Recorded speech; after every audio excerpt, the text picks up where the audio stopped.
So we are going to make a HDR image now with the images that we downloaded. So we're going to come back to the library module. Here's the one that we edited earlier. Image 2 here, which is, if I can scroll on to our information, it is DSCF7588.RAF. Now, as you can see, we have 3 images in this set. They're all taken at different exposure values. And that is because the dynamic range in this image is extremely wide, if you like. So we've got these deep dark shadows in the foreground and this very, very bright light hitting the snow-capped mountains in the background. And to balance these two out was very, very difficult indeed.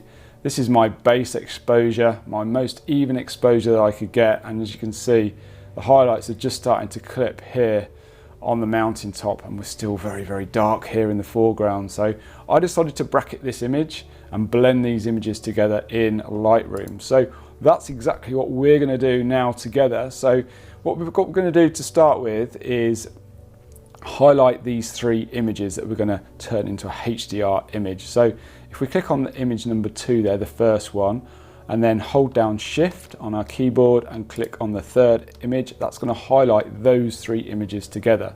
Then we're going to right click on them and then come up to Photo Merge and then Photo Merge HDR.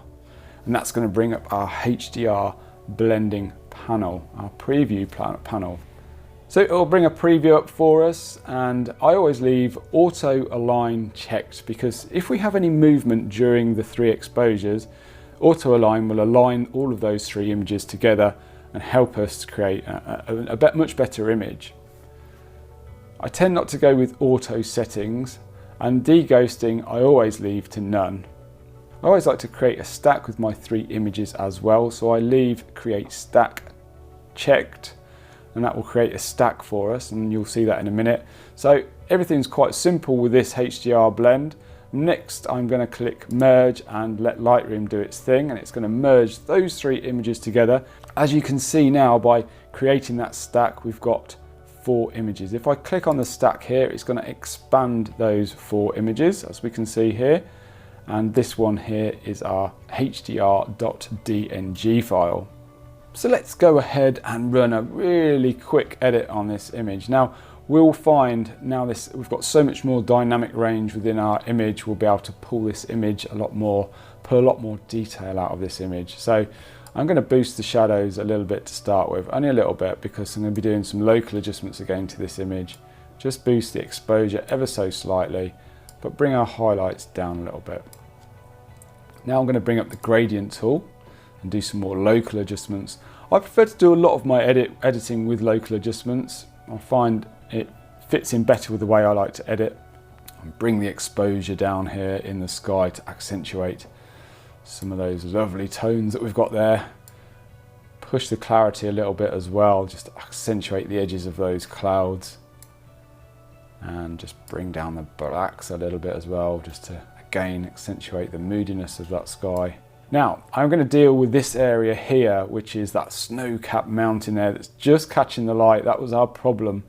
But what we're going to do is add in a radial filter here, and I'm just going to drag over this area, just make a nice circular area here that we can just move around a little bit just to get into the right place. Something like that is good.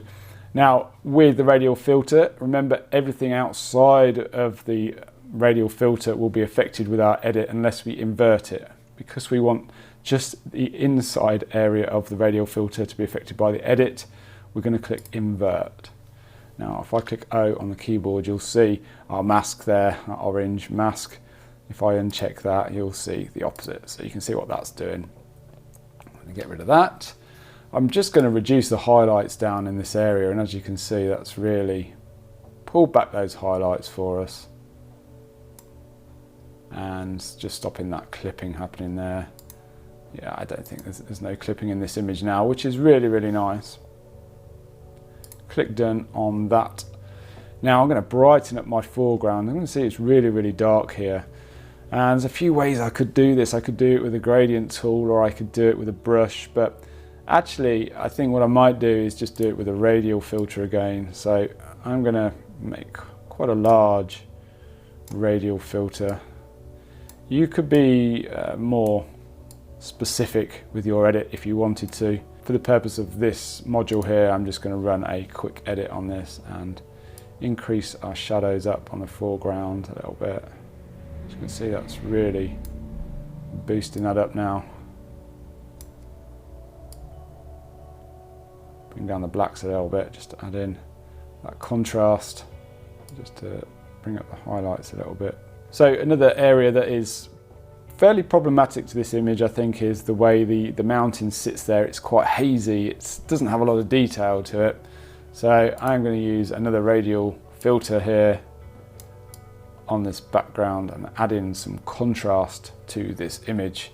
Again, click invert our mask and bring down the blacks and increase the highlights. And whenever we go opposite ways with these sliders, generally we are increasing more contrast to the image. Just be careful we don't affect that highlight there a little bit. Let's move over a little bit more and boost the texture a little bit, and that's looking good. Let's toggle that on and off to see the difference that we've made to this image just with the radial tools.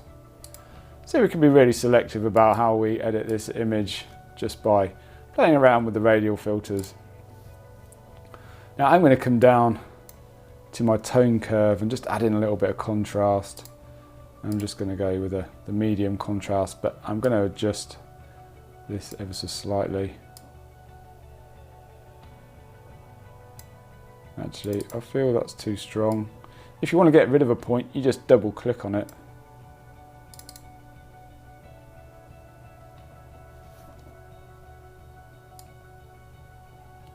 Play around with the tone curve, just add in some contrast but not too much. I'm now going to boost my exposure just ever so slightly. And I feel, just to draw the eye through this image, I'm just going to add a little bit of a vignette to this one. I'm going to come down to the vignette tool and just add in a very slight vignette to this image, just to allow the viewer to get drawn through the image. I don't always put a vignette in, but I think it works quite well for this image. And just to finish off very quickly, I'm going to bring on an adjustment brush and paint in just a little bit of highlight areas to these rocks here. I feel they get lost a little bit. It would have been so much better, this image, if I'd have actually got some golden light on these rocks here, but the surrounding mountains block out a lot of light in this area, so it can be quite tricky to time it right, and I didn't quite time it right with this image, but even so, it's still a nice image. So I'm just going to play around with my exposure of these here, just to make those rocks stand out and pop out a little bit more, add in a little bit of texture. And I think that's doing it for this edit. Click done, and I think we are there.